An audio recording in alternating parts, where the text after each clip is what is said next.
છેલ્લા 2 દિવસમાં ભૂકંપના 23 આંચકાથી ધ્રુજી કચ્છની ધરા.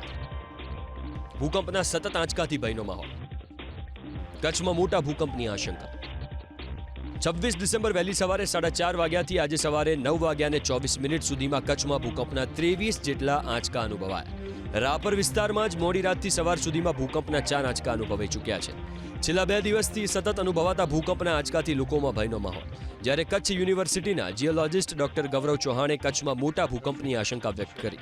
ડોક્ટર ગૌરવ ચૌહાણ અનુસાર ભારતમાં અર્થક્વેક ઝોનેશનમાં કચ્છને ઝોન 6માં મૂકવામાં આવ્યું હતું. ઝોન 6માં મોટા ભૂકંપની આશંકા ચોક્કસ હોય છે, એટલે કચ્છમાં ગમે ત્યારે મોટો ભૂકંપ આવી શકે. કચ્છમાં 10થી વધુ ભૂકંપની ફોલ્ટ લાઇનો હોવાનું જાણવા મળી રહ્યું છે, જે આજે પણ એક્ટિવ છે. જે એક્ટિવ ફોલ્ટ લાઇનને લીધે જ કચ્છમાં વારંવાર ભૂકંપના આંચકા અનુભવાઈ રહ્યા છે.